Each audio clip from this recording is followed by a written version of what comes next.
Good morning, everyone. I'm Matt Barnes. And I'm Monica Day. We have been following breaking news since about 8:15 this morning out of the east side of town, just east of 71 downtown. Firefighters have been on the scene of a house explosion. This happened at ATCHESON and North 20th. That is the Mount Vernon neighborhood. Yeah, we're told 2 people have been taken to OSU's Wexner Medical Center in critical condition. Now, at first, firefighters thought the number might have been 3. They're now telling it is 2 again at Wexner Medical Center in critical condition. We've had crews on the scene gathering information since just shortly after the explosion came through our news desk. Matt Edwards is joining us now. Matt, what have you found?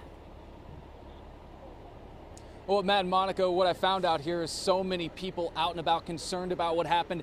They told me about 20 after 8, pretty much everyone within a quarter, half mile, even up to a mile radius felt a shake, felt a boom. Some people told me their fans fell off of their dressers. Some people told me their doors blew open. We'll give you a little tighter look right now up here closer at the scene. First responders clearing out a little bit, still a very heavy presence here. Gas companies now digging, making sure there are no more leaks. They're staying around to make sure they patrol this area. I talked to one man whose front window was just completely blown out. He showed that to us, and so many people with damage. You see a church to the left up there. On the other side of that church, a lot of stained glass completely destroyed, which we'll show you later on. What the other thing we learned is that this house was apparently vacant. We'll bring in Barbara Clark now, who is an ambassador for the community here. Barbara, I know that I appreciate your time. I know your mom lives right down here. What have these last couple hours been like for you? Hey, I was nervous. My mom called me, said, Barbara, I heard a loud boom. I said, okay. She said, there's an explosion on ATCHESON and 20th. It's something dear to my heart. The neighborhood house is there. So I said, oh. So I came out here, and what I found out from talking to my resources, I am a community connector for the Columbus Kappa Foundation and the Adam Board, was that people have begun to live in these homes that has been vacant by CMHA. And they said either they were living and squatting there or they were taking pipes out of there. CMHA were asking you to board these houses up, make them secure so people cannot go in there and, as you see, get hurt. And as you mentioned to me, and I've heard from other people, they did tell us that this home was apparently vacant. The owner saw that on Monday. They said they went through and there was no one in there. They did not anticipate anyone staying in there. But you told me this didn't start today. This is a problem you guys have been dealing with in the neighborhood for a while, and it can be dangerous. Yes, it's dangerous. As we go out into the community attacking the opiate epidemic, we see people sleeping in vacant houses, sleeping on vacant porches. Opiate epidemic is real. We're trying to get a handle on it, but it's big. It is really big, and we need more resources, more people getting in treatment, and to stop this kind of behavior. I thank you for your time. I know it's a busy morning for you. We'll let you do what you need to do. We're going to keep here covering. You see some of the first responders here right now. We will keep an eye on this, of course, update you. We know that first responders will be meeting here shortly to figure out what's next. For now, I'm Matt Edwards, live in Columbus. All right, Matt, thank you very much. You can see the passionate response by that community member, because, again, this sounds like it's been a problem in the neighborhood before. Yeah. People squatting or living in an area they should not be living in. And there are so many families that live in the community, and, you know, they want their community to be safe.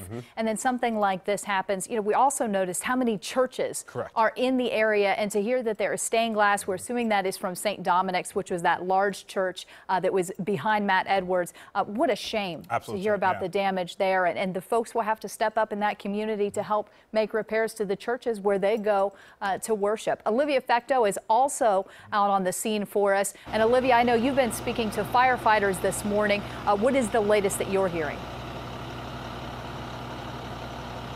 Yeah, Matt and Monica, I just talked to the Columbus Fire Battalion Chief Steve Martin, and he just told me that at this point, Columbia Gas has shut off the gas to the double where this happened. They are methodically working their way down North 20th here to shut off gas along the lines further down on the street. I just want to give you a better look at the scope of this explosion. You can see all of the debris, obviously, where the house was, in the immediate area where this house was. In the buildings surrounding it, we've got the windows blown off. We've got quite a bit of damage as well. But I do want to bring you down this street where we are. We're on a side street behind several different layers of police tape, and all of the debris that you're looking at right here, the fire chief tells me all of this that you see even back here on these tennis courts, all of this is debris from that explosion. So like Matt was was mentioning this was really an extremely forceful explosion. The fire department says as of right now, of course, it doesn't know the cause of the explosion, but they say the most likely scenario, of course, is gas. They do have arson investigators here on the scene. They've got a lot of people looking at this situation, trying to figure out exactly what happened nearly 2 hours ago. But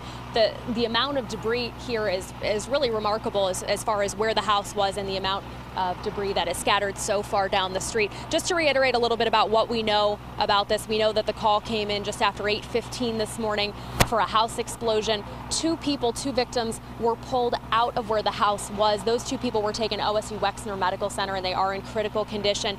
We have learned that the Columbus Metropolitan Housing Authority owned this double and that it was supposed to be vacant at the time, so we're still working to learn exactly why those people were in the house. But again, they are in critical condition, and we'll be checking with the fire department all morning long, trying to get any updates from them that we can, and also checking with Columbia Gas to find out what their status is as well. Matt and Monica, will send it back to you. All right, Olivia, thank you very much. Yeah, you can't even tell what that structure was. Oh, no. Obviously, it looks like the doubles that are nearby it, and they obviously had damage sustained to them as well, but it has been completely leveled by the force of that explosion. And you just wonder, you know, in the hours to follow, as they're doing more investigation into some of these homes and businesses and churches nearby, what kind of structural damage may have been done. Obviously, there's a lot of damage done to the windows, and we see debris everywhere.